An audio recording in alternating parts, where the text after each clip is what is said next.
네, 여러분 안녕하십니까? 솔빛국어팀 국어 강사 서주입니다. 자, 이제 좀 찬바람이 좀 불어오고 있어요. 이제 우리가 좀 옷도 두꺼워지고 겨울이 다가오고 있다는 걸 몸소 느끼고 있습니다. 여러분 1년 동안 공부 어떻게 하셨나요? 국어 공부는 좀 어떻게 했는지 좀 궁금합니다. 자, 아마 여러분들이 코로나를 겪으면서 공부하는 게 굉장히 힘들었었던 시기가 아닐까라는 생각이 듭니다. 그리고 아마도 이 영상을 보는 친구들이라면 내가 이 겨울방학 때는 정말 열심히 공부해서 내가 고등학교 때 정말 좋은 결과를 한번 얻어보고 싶다라고 생각하는 사람들일 거예요. 자, 그래서 선생님이 이투스 앤서에 왔습니다. 자, 선생님은 지금 이제 목동에서 그리고 강서에서 우리 고1, 2 학생들 열심히 가르치고 있는 국어 선생님입니다. 그리고 선생님은 솔빛국어에 소속되어 있는 강사인데요. 저희 팀에서 정말 좋은 교재와 관리를 통해서 여러분들과 함께 공부를 해 나갈 겁니다. 자, 일단 선생님이 가르치게 될 과목 중에 하나는 여러분들 1학년을 위한 독서 기본 수업을 할 겁니다. 자, 여러분들 말로는 많이 들어봤죠? 비문학이 굉장히 어렵다는데, 그 독서가 굉장히 어렵다는데 이게 뭘까? 자, 아마도 많은 학생들이 독서 공부를 어떻게 해야 하는지에 대해서 아마 전혀 감을 못 잡고 있지 않을까라는 생각이 듭니다. 예전에도 선생님이 우리 1학년 학생들이 독서 공부하는 걸 봤는데요. 그냥 그 매삼비라든지 여러 가지 기출문제집을 굉장히 많이 풀더라고요. 근데 어떻게 풀었냐라고 물어보면 그냥 똑같이 글을 읽고 풀었다라고 이야기를 합니다. 근데 또 우리 친구들이 풀었었던 지문은 또 다시 안 봐요. 자, 그럼 내가 어떤 정확한 방법이라든지 원리를 모르고 그냥 지문만 많이 풀다 보면 계속해서 내가 실수했었던 문제에서 똑같이 실수하고 내가 어려워했었던 문제에서 똑같이 어려워하는 일이 반복적으로 일어나게 됩니다. 자, 여러분들 독서는 과연 그냥 글만 읽고 문제를 풀면 되는 걸까요? 전혀 그렇지 않습니다. 처음부터 여러분들과 선생님이 정확한 방법과 원리를 통해서 공부를 해야지만 어떠한 글이라도 읽어낼 수 있을 겁니다. 자, 독서 어떻게 공부하고 있는지, 어떻게 공부할 생각인지 여러분들이 지금 하고 있는 생각이 있다면 선생님이 그걸 좀 도와드리겠습니다.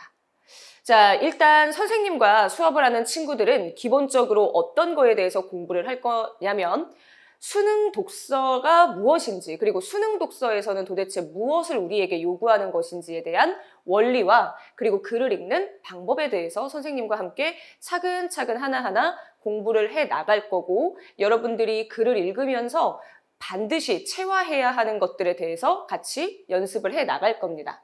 예를 들면 첫 문단을 읽을 때 뭘 해야 할까? 첫 문단을 읽을 때, 그리고 첫 문단에서 두 번째 문단으로 넘어갈 때 내가 사고하고 생각해야 하는 것은 무엇일까? 이런 것들에 대해서 아주 구체적으로 선생님과 함께 공부를 해 나갈 겁니다. 자, 그리고 여러분들 아마 이런 말 들어보셨죠? 인문 영역이 있고 사회 영역이 있고 과학 영역이 있고 그 외에 기술, 그리고 또 요즘은 훨씬 더 길이가 긴 어떤 복합 융합 지문도 등장하고 있습니다.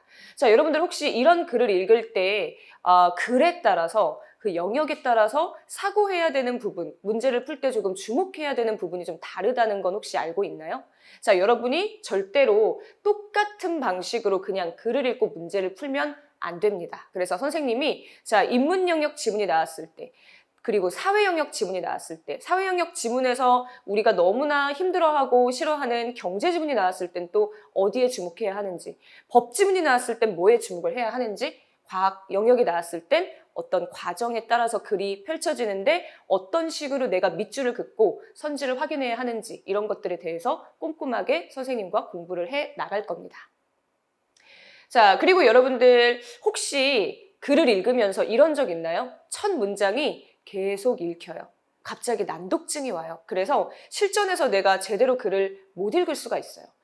80분이라는 제한된 시간 동안 내가 글을 읽고 45문항을 풀어야 하는데 그때 가장 학생들이 힘들어하는 게 바로 독서에서 난독증이 왔을 때입니다. 그러니까 보통 이제 난독증이라는 말로 표현하는데 사실은 어떻게 보면 집중하지 못하거나 아니면 어휘력 부족으로 인해서 짧은 문장부터 긴 문장까지 내가 독해가 제대로 이루어지지 못하는 경우가 생겨납니다. 그래서 선생님과 함께 문장 독해, 아주 짧은 문장부터 그리고 아주 긴 글까지 내가 독해하는 방법을 선생님과 함께 공부를 해 나갈 겁니다.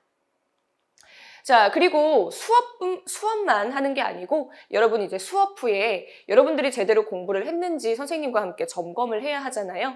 그래서 수업 후에는 주간 솔빗 과제를 통해서 거기 보면 이제 영역별로 독서가 나뉘어져 있습니다. 그래서 여러분들이 공부할 수 있게끔 선생님이 과제를 제공을 할 거고, 그리고 학습 내용을 또 이제 복습할 수 있게, 그리고 우리가 공부했었던 지문 말고도 낯선 지문도 내가 딱 풀어낼 수 있는지 확인하는 시간을 선생님과 함께 가질 겁니다. 자, 그리고 여러분들 독서 공부하다 보면 선생님 저는 이런 문제는 잘 풀겠는데 이런 문제는 또 좀 어려워요와 같은 개별적인 어떤 고민들이 있을 거예요. 그래서 선생님과 질의응답 시간에 여러분들이 같이 질문도 하고, 그리고 내가 국어 공부 선생님 저 어떻게 해야 될지 모르겠어요 라는 학생들은 선생님한테 찾아오세요. 그래서 선생님이 1대1로 솔루션을 제공해 드리도록 하겠습니다. 자, 그리고 교재는 간단하게만 말씀을 드리면 이것이 고등국어다 독서편을 선생님과 함께 1학년 친구들은 같이 공부를 하게 될 겁니다. 그리고 아까도 얘기했듯이 여러분들이 이제 주차별로 공부해 나갈 주간 솔빗 교재가 과제장으로 제시가 될 거고요. 또 이제 우리 독서 스타터라는 교재를 통해서 반드시 체크해야 하는 부분, 이런 것들은 반드시 읽고 넘어가야 한다, 이런 것들은 반드시 해결해야 한다와 같은 문제 풀이 방식을 선생님과 더 심화해서 연습을 하고 넘어갈 겁니다. 자, 선생님이 이제 마지막으로 우리가 언제 공부하게 되는지, 그리고 주차별로는 또 어떤 식으로 내용을 공부하게 되는지 말씀을 드릴게요. 자, 선생님과는 여러분이 월요일에 수업을 하게 됩니다. 그래서 이제 인문 영역부터 그리고 이렇게 쭉 예술 영역까지 5주에 걸쳐서 선생님과 공부를 하게 될 겁니다. 자, 시간은 3시에서 4시 40분. 이때 선생님과 함께 강의실에서 만나면 됩니다. 자, 이제 좀 여러분들 긴장도 많이 되지 않을까라는 생각이 들어요. 내가 고등학교 가서 적응은 잘 할 수 있을까? 이런 고민도 있을 거고, 뭐 또 어떻게 보면은 정말 아무런 생각이 없으신 친구들도 있을 텐데, 선생님과 함께 윈터 기간 동안 정말 열심히 공부해서 우리 독서에 대한 아주 A부터 G까지 다 잡아갈 수 있도록 한번 공부해 봅시다. 감사합니다.